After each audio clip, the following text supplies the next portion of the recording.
क्या आपने कभी अपने जीवन में ऐसा महसूस किया है कि संघर्षों के बावजूद सपने सच हो सकते हैं? इस कहानी में हम मिलेंगे शिवा से, जो अपने हिम्मत और मेहनत से अपने गांव को बदलने की कोशिश करता है। यह केवल एक कहानी नहीं है, बल्कि एक प्रेरणा है आपको अपने सपनों की ओर बढ़ने के लिए। जानिए शिवा की यात्रा, उसके संघर्ष और सफलता की कहानी, जो हमें सिखाती है कि सच्ची मेहनत का फल मीठा होता है। आपका स्वागत है प्रिंस ज्ञान भक्ति पर। गर्मियों के दिन थे। शिवा के खेत में इस बार तरबूज, खरबूजे और ककड़ी की भरमार लगी थी। जानवरों से खेत की रक्षा के लिए उसने खेत के अंदर ही झोपड़ी बना ली और वहीं सोने लग गया। एक दिन गांव के बाहर दूसरे गांव में कठपुतली का नाच हो रहा था। शिवा को भी कठपुतली का नाच देखने की बड़ी इच्छा थी, लेकिन अगर वह वहां जाता तो खेत में किसी के न होने से जानवर खेत को साफ कर जाते। इसी सोच में था कि एक जटाझूठधारी बाबा उसके पास आए। शिवा ने उन्हें झोपड़ी में बिठाया और कहा, महाराज जी, आप यहां आराम करें। मेरे खेत में तरबूज और खरबूज भरे हैं। पेट भरकर आप उनका सेवन कीजिए और अगर कोई जानवर आए तो उसे भगा दें। मैं पास के गांव में कठपुतली का नाच देखने जा रहा हूं। बाबा ने खुशी से कहा, जाओ बेटा, हम सब देख लेंगे। शिवा के चले जाने पर बाबा खेत में घुसे और मीठे तरबूज, खरबूजे खाने लगे। पेट भरने के बाद उन्होंने चिलम बनाई और आराम से लेट गए। तभी चिलम में आग लगी और झोपड़ी जल उठी। गांव वालों ने जब आग देखी तो दौड़े। शिवा को जलता हुआ देखकर सबके होश उड़ गए। शिवा का अंतिम संस्कार कर दिया गया। लेकिन जब रात को शिवा खेत पर आया तो देखा कि उसकी झोपड़ी राख बन चुकी है। उसे बाबा पर गुस्सा आया कि वह खरबूजे खाकर झोपड़ी में आग लगा गए।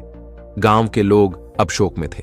शिवा ने चौपाल के पास जाकर देखा कि लोग शोक की मुद्रा में बैठे हैं। उसका भाई उसे देखकर चौंका और सबने उसे भूत समझ लिया। शिवा ने डर कर भागना शुरू किया, लेकिन वह समझ नहीं पा रहा था कि लोग उसे क्यों भगा रहे हैं।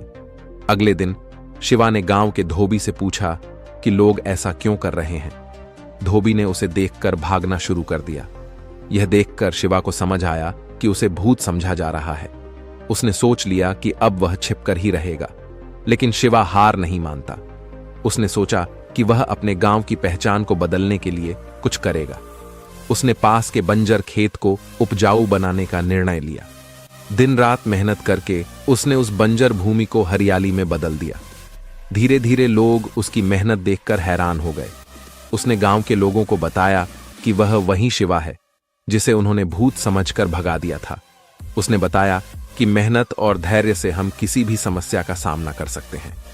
शिवा की मेहनत से गांव के लोग प्रभावित हुए और उसने एक शिक्षा केंद्र स्थापित करने की योजना बनाई। शिवा ने कहा, हमें अपने बच्चों को अच्छी शिक्षा देनी होगी ताकि वे आने वाले कल को बेहतर बना सकें। शिवा की प्रेरणा से गांव ने बदलना शुरू किया। उसने शिक्षा केंद्र में बच्चों को पढ़ाना शुरू किया और किसानों को खेती की नई तकनीक सिखाई। धीरे धीरे शिवा गांव का हीरो बन गया।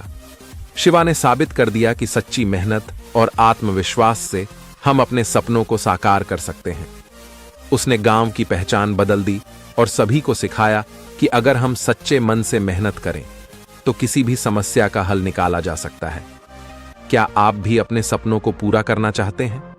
याद रखें, मेहनत कभी बेकार नहीं जाती। हमारे द्वारा दी गई जानकारी अगर आपको अच्छी लगी हो तो हमारे चैनल प्रिंस ज्ञान भक्ति को लाइक एंड सब्सक्राइब जरूर करें। फिर मिलते हैं एक और न्यू वीडियो के साथ। धन्यवाद।